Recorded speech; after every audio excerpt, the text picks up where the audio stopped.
আসসালামু আলাইকুম বন্ধুরা, কেমন আছেন সবাই? আশা করি সকলে ভালো আছেন। তো ফাইনালি বন্ধুরা 2025 সালে মেসেঞ্জারে কিন্তু খুবই অসাধারণ একটা ফিউচার অ্যাড করা হয়েছে, যেটার মাধ্যমে আপনাদের ডিলিট হয়ে যাওয়া ফটো, ভিডিও এবং মেসেজগুলো ফিরিয়ে আনতে পারবেন। তো কিভাবে আপনারা এই অসাধারণ কাজটি করবেন সেটাই দেখাবো আজকের এই ভিডিওতে। আপনারা অবশ্যই পুরো ভিডিওটি না টেনে সম্পূর্ণ দেখবেন। এখন চলুন আপনাদেরকে প্রথমেই দেখাচ্ছি আপনারা ডিলিট হয়ে যাওয়া মেসেজগুলো কিভাবে দেখবেন এবং সেই মেসেজগুলো আবার পুনরায় ফিরিয়ে আনবেন। তো এই অসাধারণ কাজটি করার জন্য আপনার ফোনের যে মেসেঞ্জার অ্যাপসটি রয়েছে আপনারা সেই অ্যাপসটা এখান থেকে ওপেন করে দিবেন।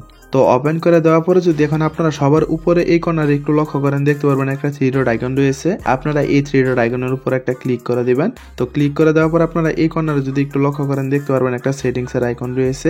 আপনারা এই আইকনটির উপর একটা ক্লিক করে দিবেন। তারপর আপনাদেরকে যেটা করতে হবে, আপনারা স্ক্রল করে একটু নিচের দিকে চলে আসবেন। নিচের দিকে আসার পর আপনারা এইখানে প্রাইভেসি এন্ড সেফটির একটা অপশন থাকবে। আপনারা এই অপশনটিকে খুঁজে বের করে এইখানটা একটা ক্লিক করে দিবেন।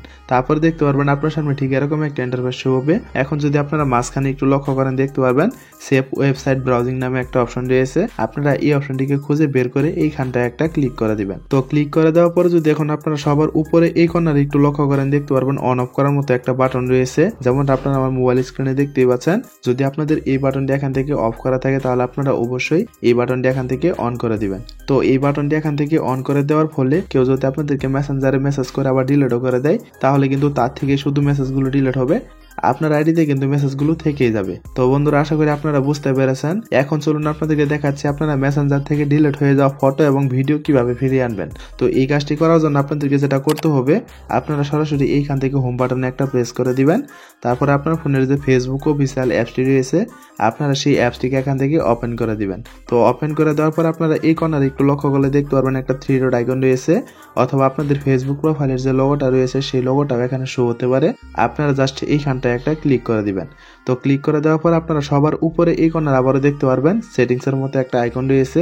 আপনারা এই আইকনটির উপর একটা ক্লিক করে দিবেন।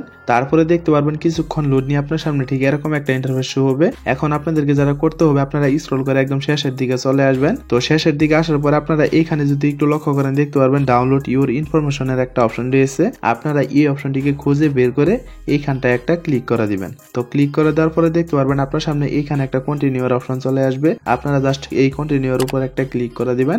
তারপরে এখানে কিছুক্ষণ লোড নিয়ে দেখতে পারবেন আপনার সামনে ঠিক এরকম চলে আসবে।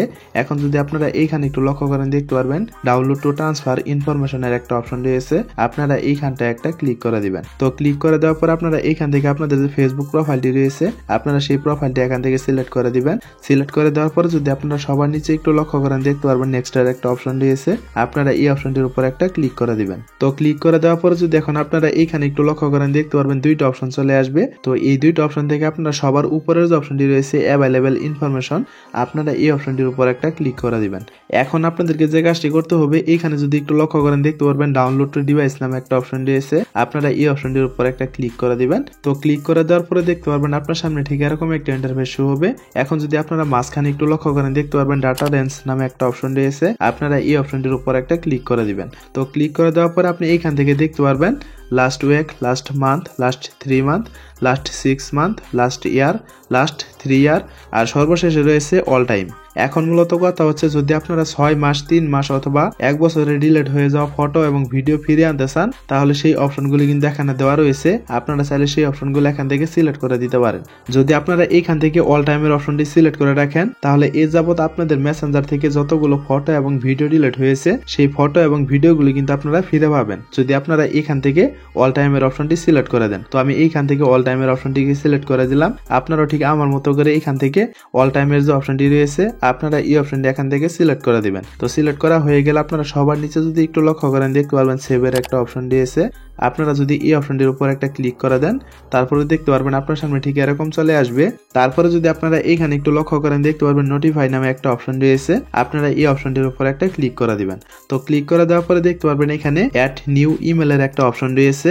আপনারা এইখানে যে ইমেলের অপশনটা দেখতে পাচ্ছেন, আপনারা এইখান থেকে যে কোনো একটা ইমেল আইডি আপনাদের দিয়ে দিবেন। তো এইখানে ইমেল আইডিটি দেওয়ার ফলে আপনাদের মেসেঞ্জার থেকে যে ফটো এবং ভিডিওগুলো ডিলিট হয়েছে সেই ফটো এবং ভিডিওগুলো কিন্তু আপনাদের সেই ইমেলে চলে যাবে, আপনারা যে ইমেলটা এখানে অ্যাড করবেন। আপনাদের মেসেঞ্জার থেকে ডিলিট হয়ে যাওয়া ফটো এবং ভিডিওগুলো ফিরে পাওয়ার জন্য আপনারা অবশ্যই এইখানে একটা ইমেল আইডি দিয়ে দিবেন। এখন কথা হচ্ছে আমি আপনাদেরকে যে সেটিংসগুলো দেখিয়ে দিলাম, আপনারা যদি এই সেটিংসগুলো আপনাদের মেসেঞ্জার অথবা ফেসবুকে অ্যাপ্লাই করেন তাহলে এ যাবত আপনাদের মেসেঞ্জার থেকে যতগুলো ফটো ভিডিও এবং মেসেজ ডিলিট হয়েছে আপনি কিন্তু সেইগুলো আবার পুনরায় ফিরিয়ে আনতে পারবেন। তো বন্ধুরা মূলত এই ছিল আমাদের আজকের ভিডিওটা যদি আপনাদের কাছে ভালো লেগে থাকে তাহলে অবশ্যই ভিডিওতে একটা লাইক করে দিবেন।